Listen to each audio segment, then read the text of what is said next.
was October 14th, 2008, in a quiet suburban town in Oregon. The kind of place where nothing ever happens. Officer Mark Ellison had been working the night shift for almost 6 years. He wasn't new to strange calls, domestic disputes, noise complaints, even the occasional break-in.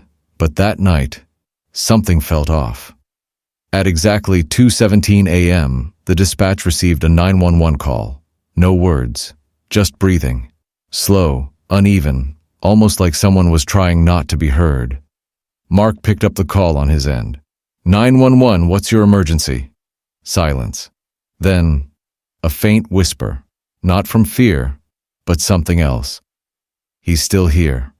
Mark immediately asked for the address. The system traced it automatically to a small, single-family home on Briarwood Street.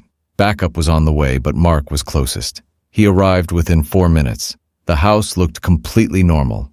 Lights off, no movement, no signs of forced entry, but the call was still active. He could still hear the breathing, and now, something else.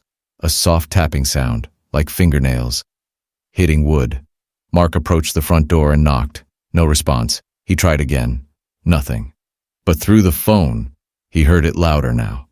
Tap, tap, tap, coming from inside. Backup still hadn't arrived, so Mark made the decision to enter. The door wasn't locked. As soon as he stepped inside, the air felt wrong. Heavy, like the house itself didn't want him there. Police department, he called out. No answer. But the tapping didn't stop. In fact, it got faster. He followed the sound down a narrow hallway. Every step made the floor creak louder than it should. At the end of the hall was a closed bedroom door, and that's when he heard it clearly. Whispering, not from the phone this time, from inside the room. Multiple voices, all saying the same thing. Don't open it. Mark hesitated, just for a second. Then he opened the door. The room was empty. No furniture, no windows open, nothing. But in the center of the floor was a phone, still connected to 911, still transmitting. Mark slowly walked toward it. The tapping had stopped. The whispering had stopped. Everything was silent, too silent. He bent down to pick up the phone. And suddenly, the closet door behind him slammed shut. Mark spun around, gun drawn. Show yourself. No response. But from inside the closet, the breathing started again. This time, louder. He approached slowly. Every instinct told him to leave. But he didn't. He opened the closet door.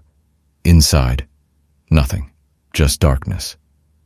But the breathing was right in front of him. Closer than ever. Then, right next to his ear, a voice whispered, "You weren't supposed to come." Mark dropped the phone and stumbled back.